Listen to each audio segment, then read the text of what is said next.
Ladies and gentlemen, welcome in, welcome on, welcome to another episode of the Direct Podcast. Today, we will be reviewing Agatha All Along, episode 4, the title of which I did not write down because they're very long. I'm your host, Matt Rimke, and I'm joined as always by my friend, co-host, box office correspondent, and senior editor at thedirect.com, Mr. David Thompson. David, what up? If I can't reach you, let my song teach you. That's the name of the It's episode. pretty cool. So yeah, It's pretty cool. I'm doing pretty good because that episode title is pretty cool. So yeah, I'm happy Yeah. to be here. Is that your biggest winner, the episode title? Yeah, biggest winner. There you Yeah, go. it's a good one.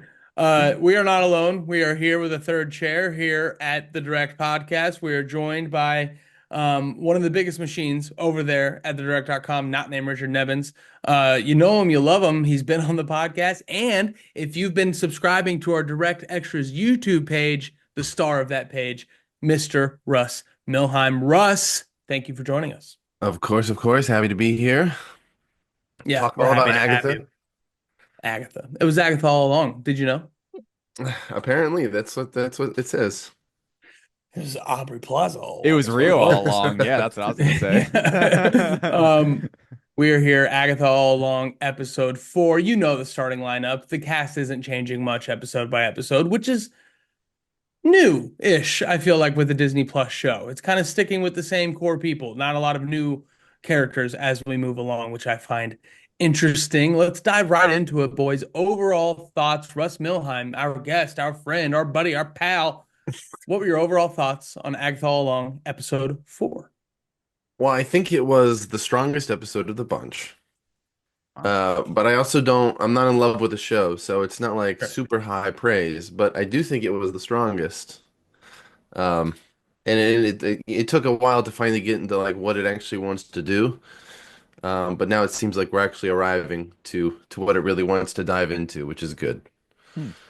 Yeah. Yeah, it definitely felt like a this is a send off into the second half of the series kind of episode, which I feel like Disney Plus episode 4 is usually that. They do a really good job using that midway point as a kind of second start for a lot of these shows. I think we saw a lot of that in Star Wars, and we're seeing a lot of it in Marvel as well. David Thompson, football fan, Mr. Football this week. What were your thoughts on Agatha All Along episode 4?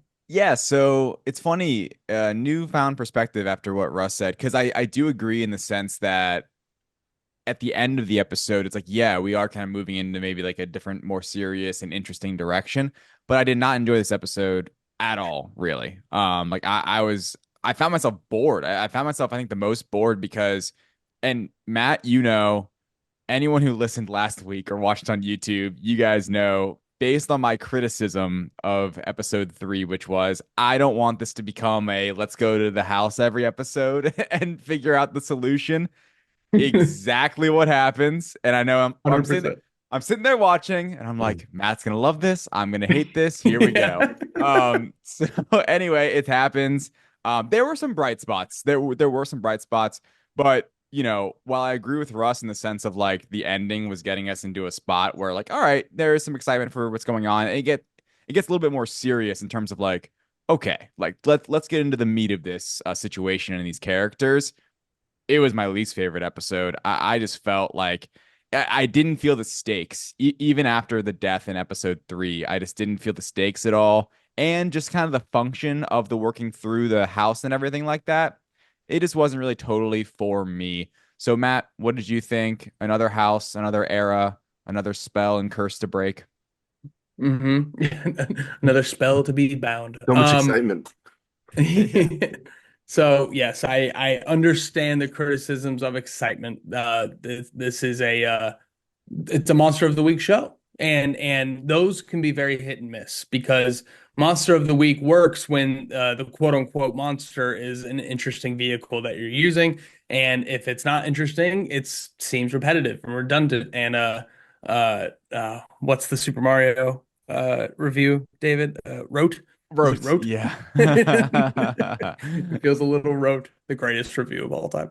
Um, I love this. I love this vehicle. I think that this is so WandaVision, right? And I think that they're finding a way to keep it fresh. It's Halloweeny with the costumes a little bit. You know what I mean? I think that that vibe is definitely attached, and it's niche, but I'm feeling it and I'm vibing with it. I think that this episode was. I don't think I liked it as much as last week because last week was kind of fresh in that this is what we're doing, and this week was we're doing it again. But obviously, the biggest difference is we just kind of changed the era, right? But And no there were Deborah Jo parts, Rupp. Yeah. and no Deborah Jo Rupp, RIP in peace. But we got our girl back, so Yes. um, so I think that I there were parts of this episode that like there were scenes that when they started, I thought, man, this is not going to be enjoyable, but by the end of them, I really enjoyed it. And I think that there are layers of chemistry between the different characters. I think that Catherine Hahn is doing a really good job weaving in and out of this plot. And I'm kind of all in on this. I don't think it's the most mind-blowing, interesting story that we've seen from Disney Plus. But it's enough that I'm entertained, and I think that the goofy slash spooky vibe is for whatever reason working for me. They seem to be threading a needle that is working on my end, and those are our overall thoughts. And let's dive into those needles that are being thread. Let's get to our permanent third chair of the Direct Podcast, friend of the show, Batman himself, Mr. Michael Keaton. Lights out! Now you want to get nuts? Come on, let's get nuts. All right, we are into spoilers. Let's dive into our biggest winners and losers. Russ Milheim, who is your MVP of Agatha All Along, episode 4? So I have two answers. One is more notable, which is Aubrey Plaza. I Yeah. think she's still the strongest performer currently on the show. She's fun, mysterious. She's having fun with the whole thing. Even if I may not love the whole show, but she's having a blast with it, and there's a lot there to still explore with her. So I'm excited when she comes on screen. And then I also really appreciated just the practical demon they had Yeah. this Yes. time around. I thought that I Yes. didn't they didn't do much with it, but it was still fun. I was like, oh, that's neat. They probably could have done more with it, but Mhm. oh well. Felt like an impact moment, that demon. Like you're right. It was very quick and it was more used for shock value, I think.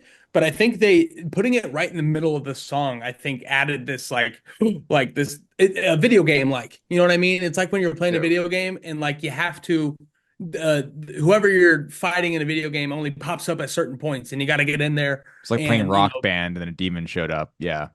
it's like playing Don't Rock mess Band. up. Exactly, right? It reminded me of Mario 64 when you're Oh. with Bowser and you got to throw Bowser off the thing. You can only jump in at certain points. You got to bob and weave until it's time to jump in. The Yep. demon kind of felt like that for some reason. Like Hmm. and when I'm looking up her name right now, I always forget it. Alice? No, not Lorna Wu. Damn it. Catherine Hahn. Just kidding. No. Alice. Yes, it was Alice. Sorry. When Alice like noticed it, she was like, I can see it. I can kill it. Like that was a hype moment for me. I thought that was cool. And Yeah, the that demon was looked cool. the demon I looked agree. good. The demon did look good and it was scary. I genuinely like, oh God, like when it first popped up on the little Hate like that. oh my ugh. Like I'm like, Yeah. uh-oh, it's actually scary. And that was a bold choice. I'm like, this is kind of, it's pretty cool. Like they're really leaning into the whole Halloween aspect. You can kind of see a little bit too. Like they've talked about how this is the cheapest, the smallest budget for any Disney Plus Marvel show. And I think you can see that in kind of a good way. I mean, the Mhm. practical demon. You mentioned the small cast. I feel like that's part of it, that and they're just working on these like smaller sets for a few episodes and maybe beyond. On to my winner. It's similar to Russ, where it's like 1A, Aubrey Plaza, no doubt about it. Missed her in episodes 2 and 3, needed her back, and absolutely loved every minute she was on screen. She's awesome. Like you can tell she's having so much fun with this character. Looked great. And beyond that, my other one was in that same scene was the song remix. I thought that was so Yeah. much fun. I thought that was like, Slapped. for me, I mentioned in overall thoughts before spoilers. I was bored like up until like the song hit, literally, and then it's like, oh, here we go. Like now I'm excited. Now I'm having fun. The demon pops up. I'm like freaking out, and then it kind of slows a little bit back down. But there was some intrigue there at the end. So for me, yeah, it was Aubrey Plaza. Still, it's just like the queen of the show. Love her so much. Hope she has a future in the MCU, genuinely. And then, that second version remix of the chant, the song. So much emphasis on the ballad this entire show. And when it started, I was worried. I was like, this has to be great, right? Because like if it's not, man, this has been building up to a whole bunch of nothing. I thought it was great. Super 70s and 80s ballad. Fucking shout out Alion's voice vocals on this, just Yeah. wailing on the piano, going in on the second chorus I love that. there. And weirdly enough, to like get like, deep in it, the harmony was really great on the ballad. And it turned out way better than I thought it was going to be because I didn't love the original song. So to have the ballad slap as much as it did, I was a big fan of it for sure. Russ, musically, what do we think of the second music video of this show? I mean, I think it's good. I'm not like Yeah. blown away by it, but I'm not necessarily fringing at the song itself, you know? Mhm. So, like, the song is good. I don't know if it beats, Agatha All Along itself from No. WandaVision, but How could it? I How could it? mean, it It challenged itself, so it put itself in that spot. Yeah. it could have been cringy. Like it definitely could have been, with the whole, oh, you're playing bass and I play a little bit of guitar. Like I could have been, and I think as some of the I, dialogue was cringy, but not necessarily the act of singing like that. Like I think some of the written dialogue and Hoki performing is off for me, notably Mhm. so. But like the actual act of singing and the place of the song and all that is fine. Yeah. Yeah. If I could poke one hole in the Aubrey Plaza thing, we How could dare have you? got we could have had her play drums a little more emphatically, I think. You know what I She was mean? hitting She like two was notes. she Yeah. did Yeah. not seem comfortable on that drum kit Nah. at all. Dude, but again, there was a cool moment where her and Alice kind of looked at each other and like got on beat a little bit for whatever reason. I don't know. I like that, He but was no. playing rock band while everyone else was actually using instruments. Yes. Right. And this is a bit of a top play, but shout out every time they cut back to Patti LuPone, she had a different instrument. That is so Yeah. funny to me. That is hilarious. I think that is so. She is one of the biggest legends in the history of musicals, and they have her playing maracas, the little finger cymbal things, and all Yeah. that different stuff. It's good stuff. I'm going to give my MVP to somebody we've been, for whatever reason, refusing. Catherine Hahn. I think Catherine Hahn crushed this episode. I think Agatha being this goofy kind of, oh, what, me? Like all that, like she plays that very well because she's Catherine Hahn. She's a Mount Rushmore woman of comedy type person. But the intimate scenes, the sexy scenes, the dramatic scenes, like she did a lot of range here. Like she went a bunch of different places, and I think it all really worked for me. Her and Aubrey Plaza are still really hot. And you feel that sexual tension and every single time they're on screen together, but also when Teen was in danger or whatever, like I think she played that really well. The campfire scene where she's being all awkward and reserved, like I thought that was a cool moment of like, somebody who's been alone for so long, like having to socialize for the first time in a while. And I think Catherine Hahn is finding nuance in a very goofy character, which is a hard thing to do, especially in such a niche themed show that she's in. So I just wanted to give a shout out to Agatha in her own show, getting her first MVP award 4 weeks in. Yeah. She is great. I mean, she's consistently really good. She And might as well lead the show, you know? yeah, right. Yeah, It should be right, about right. her. No, It I does. feel like it is just like in these it's different. Like WandaVision, like Catherine Hahn was such like a delight because she was kind of coming in similar to Aubrey Plaza right now.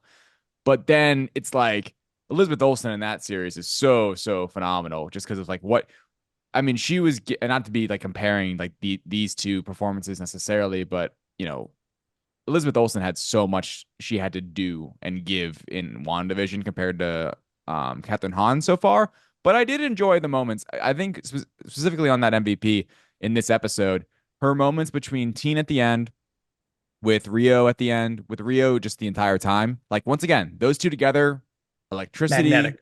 awesome. Like, and you can tell are just like really strong, actresses in both their own rights and like have a great like connection.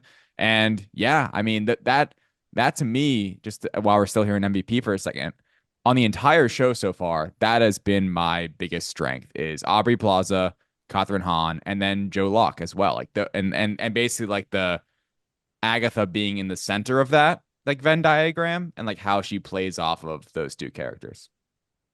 Yeah. Russ, Catherine Hahn, moving forward, are we thinking it's going to keep developing, or is this kind of the tone we're going to get where, like, in front of certain people, she's one way, in front of other people, she's very different? I mean, I think it's going to be pretty consistent. I think it is going to be, like we were talking about, like Monster of the Week. Like there's still going to be kind of a situation, and there's going to be goofiness, and then. But I mean, I think it'll dive into that kind of the serious vibe that we had at the end of the episode. I think it'll start, dipping its toes more into that more often, Mm. Mhm. and then balancing between the two. I don't think it'll ever go heavily one way or the other, um, compared to what it has been. Sure. Yeah. And I think Jack Schaefer is really good at finding, the balance of range between her main character. We saw it so much in WandaVision, right? Where Wanda was all over the place. Every episode, every scale of the acting that she could find, she got it. And I'm surprised to see Catherine Hahn play that play as well as she has. Yeah. It's like when a backup quarterback comes in and knows the system and they play a little bit above expectation. That's kind of the vibe I'm getting there. Yeah. Little movies or sports there for you. And moving into LVPs, least valuable person, player, thing, whatever, of Agatha All Along episode 4. Russ, what did not work for you in this episode? What was the biggest weakness? So something for me that hasn't worked the entire show, Sure. and so I don't see it improving. But I don't think there is good chemistry between the whole group. Mm. Mm, I think it falls flat almost entirely for me. Which really is not great for a show that's all about their chemistry a and all group, of it yeah. bouncing off each other. But it Coven. just Yeah. falls flat completely. Like I don't really care about any of the characters per se. And even just stuff like I don't doubt Joe Locke's acting abilities, but I don't think the show has given him anything notable for Sure. for teen, as it were. And so I want to see him actually do more. And really, currently he's just spouting exposition consistently. But the end of the episode, teases that okay, we might actually be getting into some notable story for him, and that Mhm. could be good. Yeah, and just a little bit of pushback. And it's into my loser a little bit too. I think Catherine Hahn and Joe Locke have great chemistry. I think Catherine Hahn and Aubrey Plaza have great chemistry. It's the Which is supporting, the yeah, coven, just the it's coven the other themselves. witches that I think is falling flat a little bit. I mean, Mm. Shazir Jameda is, I think, good in this show just because she is a funny actress. Like she can find organic comedy and just how she is being an SNL veteran, and just doing what she does. But I just, when it's Alice, Jen, and Lilia, which is an odd name. I don't think I've ever heard the name Lilia. But when it's those three, it's just I'm not really caring what they're saying a lot. And I pointed this out last week, David. Aubrey Plaza's relationship with the rest of the coven. That just seemed like a wasted thing. Like, because they Yeah. had that mic drop moment where she kind of revealed her plan or whatever. And then Patty LuPone has one little line at the end, like, "Hey, I didn't forget what you said," and that was it. And it just seemed like they didn't ask any questions. Like, obviously, her and Catherine Hahn know each other. Why aren't they prying a little more? Jen has done that throughout this series. The fact that she didn't do it now, I thought was weird. So yeah, I think the supporting witches need a little bit, either a little bit more to do, or like Russ said, less importance in the show. To just kind of lean into the supporting role a little bit more. That Yeah. Marvel Studios is usually so good at balancing those supporting characters. It's just not working great for me. Again, other than the vocals by Ali On in this episode, because I thought she crushed it on the piano. Yeah, I didn't mind Alice in this episode because of the whole connection with her mom and stuff like It was that. her Like, episode. yeah, exactly. It was her episode, so there was something there. But I do agree in the sense of like it all meshing and working together as an ensemble isn't really strong for me. My biggest loser is far and away just I don't want to say pacing because I think it was like more of a personal thing. This episode's not very long. It just kind of felt long to me. It was the plot, truly. And like I already kind of touched on it, but just kind of diving into spoilers here. La di da di da. Here comes Aubrey Plaza. We all knew that was happening. We go into the house. And then it's like, once we hit the house up until the song, dude, fast forward. Like, what's happening? Literally nothing. Like, it's like, oh, joke. Like, Agatha sucks. remember, guys? And then we turn the thing off. It's like, okay, we know that. They know she can't be trusted over and over. Ex you know, uh, exposition from Joe Locke, like Russ mentioned. And then Joe Locke's character just like playing the record for no reason after it's like, no one touch anything or look at anything or do anything. And then of Well, course it one said character. play me. You gotta. Exactly. It says play me. It plays. Oh, it's going backwards, and now we're off into the curse and everything, and just all of that just didn't work for me. And I don't need to touch on it much more. Like I said, I do think there were some strengths, especially like near the end of this episode, in terms of like the conversations and what it's leading to, and all of that good stuff. And we should probably talk about that as well because I don't know where it fits in. I guess it'd be a top play maybe. But just the whole like because I thought it wouldn't be a top play for me because I felt like the execution of this part was weaker than the actual reality of it. And it's Aubrey Plaza looking at Catherine Hahn at the end and being like, it's he's not teen's not yours, right? I feel like we all kind of like knew that, assumed that, weren't shocked by that, but at least we're gonna move forward with that. Because I thought the show was being a little bit held back, a little bit tied down from Catherine Hahn even thinking that. I did enjoy them talking about the like, sigil. Is that what they call it? Mhm. Like and how it's like, oh, even if a witch puts it on you, like it'd still affect me. I can't like I wouldn't even know. That was He's pretty really interesting to me. ineffective. Right. Yeah. That's why we don't Yeah. use them anymore. They're kind of annoying. Yeah. Exactly, exactly. So yeah, I mean, my biggest loser is obviously just like the plot didn't work for me. And kind of it's the rinse repeat of last week in many ways. The lack of stakes too, just kind of throw that out there real quick. Like the fact that it's like, oh, teen's injured, let's do a potion and fix him. That was kind of that's what I was in my head It's earlier. Moonlight.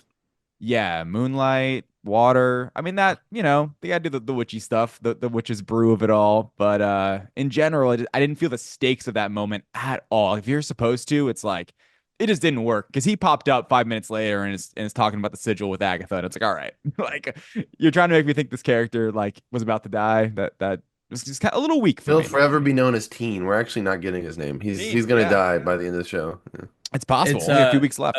he's the space engineer of this show. You know what I mean? We're all excited about the space engineer, and it's not Reed Richards, everybody. He's not Name's gonna walking be through that door. Doug. Yeah.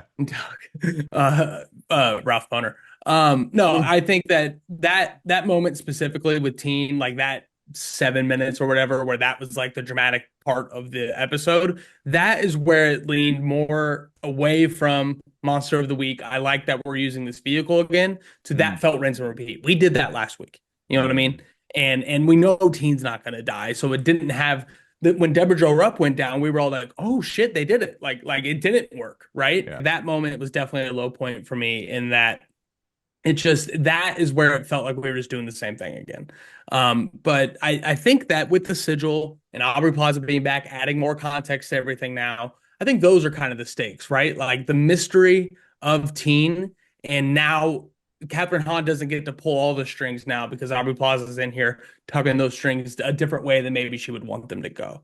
Yeah. But I am excited again, like I said last week, moving forward to just kind of keep unraveling this a little bit. So it's weird, but we saw it in The Mandalorian, we saw it in The Acolyte. So often a mystery gets introduced and we don't start unraveling it for another 3 to 4 episodes. You know what I mean? The fact that we are peeling layers consistently, I think does add some value in the context of the Disney Plus shows we've reviewed on this show.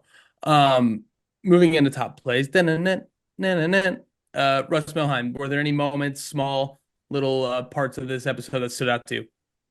I would have to just lean on kind of what I've said, and just like the two things that stuck out are the demon, which is fun, Yeah, and that we might actually finally be getting somewhere with Teen, sure. um, which is I think is much needed. So, Definitely. Hmm. uh, Yeah. David Thompson? Yeah, I would definitely say the demon. That's like I think the top play of this episode, just because it was fun. It was scary and it gave me a sense of like, oh, we could do like maybe actual like horror elements in this show. And it made the series so far I think is a little tonally spacey in some ways. But I think adding some more horror elements will actually give this show I think more of an identity and the identity that it's kind of going for at this point. Hmm. I thought speaking of that and that tone. Aubrey Plaza's like emergence, I thought was a cool like visual and just look to it. And like her just all the like the green witch of it all, and just like kind of talking about that. Like I love we talked about it before, kind of like the Pokemonization of the witches, and like they all do their special things, and they have the different crafts and The reasons. Pokemonization, I like that. Hell Yeah, yeah. I think it works well in this show. Like that's the best part of the coven is more of like their Mhm. attributes, less of like their maybe chemistry. Right. Um, and yeah, I think Or I we Coven. yeah, right. We've mentioned, I think, the rest of the top plays today because we kind of like shout out a lot of like the singing and the all that all Right. that aspects. All those aspects were good. I got a few diving into it just a little bit further. One, again, just how sexy Catherine Hahn and Aubrey Plaza have been. That moment where she goes to stroke her hair, and that's like a very sexual moment for Catherine Hahn. Like that's a relatable ass moment for this larger than life character. You know what I mean? Like Hmm. she got to relax for a second in that instant, which I thought was cool because they're fight fucking a lot. Like they're just trying to get through it, but also like you can tell they're homies. Like they are friends. They enjoy each other's company, even though that they are frenemies throughout this episode. I thought that was great. Um, it's also just so gay, this whole thing, which I think is so awesome for Disney to be leaning into, which they're not shying away from it. They're not making it any sort of focal point within the dialogue. It's just there, and I like that. It's Um, funny, by the way. Shout out Jamie Dirac came on for the first two episodes of this pod. She had a video she posted last night and pointed the I didn't even think of it. Pointed the like connection between this and Acolyte. How there's like mhm. two gay witches that might have made like some kind of life, but we don't know yet. And it's like, wow, that's actually so crazy. We did it. Forgot about that. Yeah, Yeah, it's the second gay witch show we've gotten from Disney Plus this it's their year. thing, I guess. I mean, I love This it. one's doing better than the other, so Absolutely, it is. I'm Like with you. it's not the focal point of the plot in a certain episode. I want to go into the music just one more time. The fact that the song is a protection spell for Alice, I thought that was a cool little wrinkle, and like the idea that it's always being played, so it's always in effect. Like that's cool because like they've talked over and over how like it's a record selling platinum album. So yeah, as long as the song is being played, the spell is working. I thought that was cool. And then I don't know if you guys noticed, Twitter pointed out to me today when she puts the record together, and it's the Witch's Road. Uh, what would that even be? It's not a record. Was it 8 track? Which part? The small disc. I'm getting into the minutia, Oh, okay. but when she pieced together the vinyl of the Witch's Road, the Yeah. yeah. second track on the vinyl was Red Haired Woman. Oh, Come on, interesting. guys. It's Nice. too good. It's too good. Scarlet Witch, Russ, you get it? Oh, I get it. I get it. I get it. I thought Wait, that who's was the fun. Scarlet Witch? I don't Yeah, recognize it's Who's that that? yeah, no, it's the little girl from Days of Future Past. name. No, probably Polaris.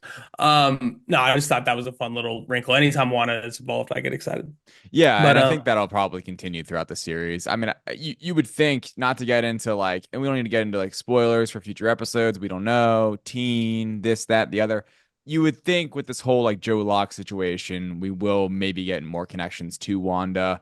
I'm curious too. Like, I'm curious what you guys think about this now that we're kind of wrapping up.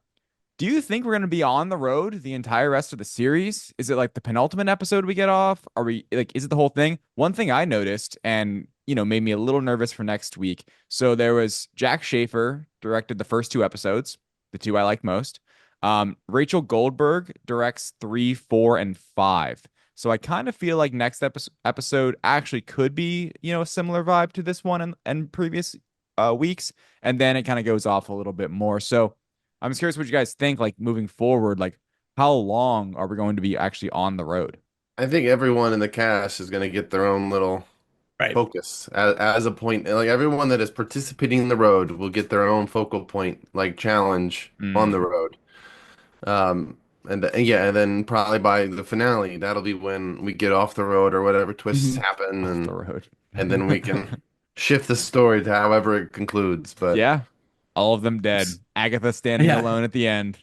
yeah, I get my yeah, purple back. I'm such that'd a be very sucker for that disappointing. though. I'm such a sucker for that though. Every week somebody gets their own challenge. Like last week was the potions challenge. This week was the protection challenge, and Patty LaPone's gonna get an episode. Like that's gonna be really cool, I think. Probably next Yeah, week. Yeah. yeah, you'd have to. And you know, looking at the promotional material, right?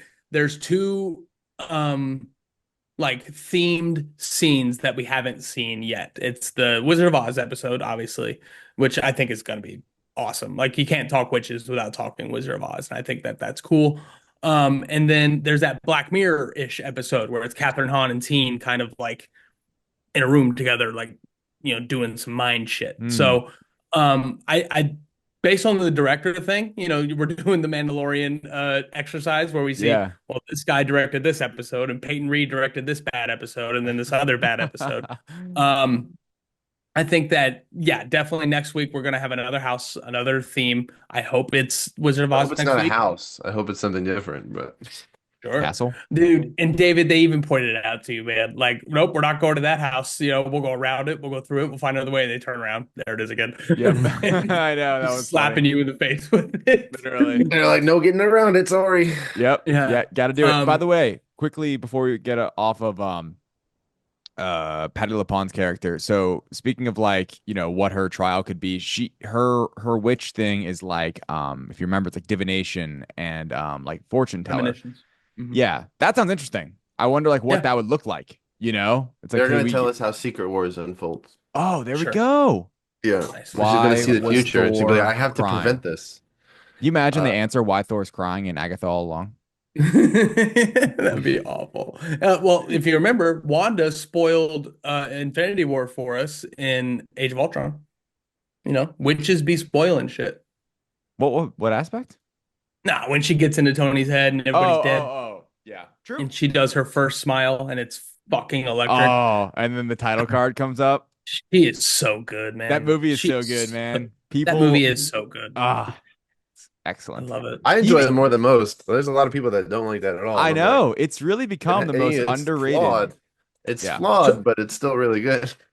So you say it's most underrated. Age of Ultron is the movie in discussion. When I got to the direct, that was kind of my like die on a hill thing, is that Ultron's the most underrated MCU movie. I feel like it swung to where like people started appreciating it more and more. WandaVision, I think, did a lot for that because that's such a, that's where we got Lizzie the first time.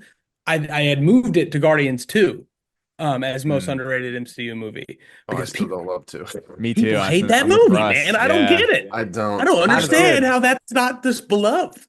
It's all right. It's pretty good. Yeah. I have a lot of Dude. issues with a lot of parts of it, but I do like, Rocket in it, and I think Star-Lord stuff is good. Great. Rocket is The great. chain, And Yondu. chain is so good in that And I movie. think Ego's good as well. Yeah, I So do those too. are my three. My and pluses for that and day. it's arguably one of the funniest MCU moments when we see Mantis doing her little mind trick thing. Well, see, I The first Dave Bautista laugh. Oh, I think yeah. that movie has some of the biggest comedic misses in any Marvel movie, and I also Really? absolutely despise what they did with Mantis initially. I just thought it was all terrible choices around. Because she was So- like silly. Well, yeah, well, just like very much not at all what the comic is at all, like Mhm. Right. just by name, and then yeah, silly. Like in the comics, right? She's very much like she can fend for herself. She's like she's a strong, very independent, like Yeah. formidable person. Hero. And this is just another joke character for Yeah. Gunn to mess around with. And then yeah, the evolution of her powers. I was like, this is useless. Just putting people to sleep. I'm like, why? And I Guardians was 3, I was though, she like walks off blown like a away badass. when the Russo brothers Yeah. were like, we're gonna find something to do with this, Yeah. and they did. Right. That's Yeah. true. The one thing that movie's got going for it, I don't know why we're talking about this right now, but the best part of that movie by a mile, it's one of my favorite MCU moments, is like, what? And like Yeah. he just shoots Ego Yeah, it's immediately when he gets told, like when brain told that he killed his mom. I got chills. All I time got moment. chills. I do think Also- Gunn improved though. Like he with Volume 3, which I do love. He was able to. I mean, the foundation is still rocky with some of those characters, but he was able to just also give us something that was really good with Mantis. And like I have Mhm. issues with Drax, but he gave us some really good Drax stuff in Volume 3. So Volume 3. Volume 2 was a rough spot for me, but it wasn't the end of the road. So Still the best MCU trilogy. Speaking of the road, we'll be back next week for Agatha All Along, episode 5, where we will surely still be on this road and moving along into another house, and David will roll his eyes, but maybe But it'll be all what would the random Marvel movie you discuss be? Have you picked random any? Marvel movie we discuss next week. Maybe Ant-Man. Probably Yeah. Spider-Man 2. Oh, yeah. Yeah, sure, Yeah. Ant-Man. That won't be it. It's gonna be Spider-Man 2, Yep. Multiverse of Madness. What's Sam Raimi done lately? Gonna be James Franco. Yeah. That's usually what it ends up being. It's usually just James Franco. It's fun. Russ, thank you so much for joining us today. What can people be on the lookout from you over at thedirect.com and the Direct Well, here in Extras like YouTube page? yes, in like 2 weeks, I got New York Comic Con. Yeah. Today I'm working on some post-mortem stuff with the cast of Rings of Power for those who watch that. So that'll be up today and also throughout the next few days. Love it. And then I'm seeing a movie called Things Will Be Different today. So Hmm. that's gonna be fun. I'm actually seeing that with Jamie, so Cool. friend of the podcast. Beautiful. Beautiful. Russ, before you leave, I gotta ask, Venom. I know he's one of your faves. How are we feeling about Venom 3? I'm not actively excited for it. I don't love. I think I was a little lighter on the second movie than maybe I should have been. But I still don't like love the movies. I do love the figures they put out for the movies. Sure, they're great. I don't love the movies themselves though. But I mean, I'm gonna watch it. Yeah, So, we'll which is be more there. than I can say for like I still haven't seen Madam Web. Good for So you. Oh, Russ, you I'll see gotta it see it, eventually. man. It's like It's that one and incredible. also Aquaman, the last Aquaman, just fell That through the one's bad. cracks, and I never got to see him. I'd almost say watch what Madam Web. It's a little more like fun to talk about. Aquaman 2 is the most forgettable movie I've seen in a long time in the universes we See, love. two good picks to not watch, I guess. You're forgetting one, Shazam 2. I I did see that one though. I did see Shazam I too. often forget Shazam 2 existed. Yeah. I'm not just the year from hell from DC, you know. I Oh, really liked the first one though, so me it's a Me shame too. too. the second one wasn't great. I like It the first was Aquaman. the first Shazam is the most like MCU comp DC movie ever. And for Mhm. good and bad in some ways. It did kind of feel like they were kind of playing a little like MCU karaoke, but I liked that movie. Um, yeah. We've Anyway. talked about Zachary Levi enough already in this episode. Russ, thank you so much for joining us. David, good luck this weekend with all your games and also Joker 2. It'll be Thank you. interesting to see you ranking Thursday Night Football, Colts game, Joker 2. Like, what was your favorite and least favorite experience? And by the way, on Joker 2, I might be seeing it the first time Saturday, and me and Jack Puce, friend of the show, might be doing Joker 2, then Wild Robot immediately afterwards. Love So that. quite the double Yeah, feature coming our I don't know way. when I'm going to see Joker 2. I haven't seen it, and I don't currently have plans to, but I'll probably see it at some point. I just hear terrible things about it, so Yeah. I'm seeing it tonight instead of Thursday Night Football, and I am regretting that decision. But hey, such is life, right? That's life. Remember Joker 1. Ladies and gentlemen, thank you so much for joining us. Make sure to go check out the Direct Extras YouTube page to watch this on video. And if you're watching this on video, go to any podcast service that you use and find the Direct podcast where you can listen to all of our episodes about everything you need to know about the universes you love. For Russ and David, I'm Matt. Until then, we'll see you next time.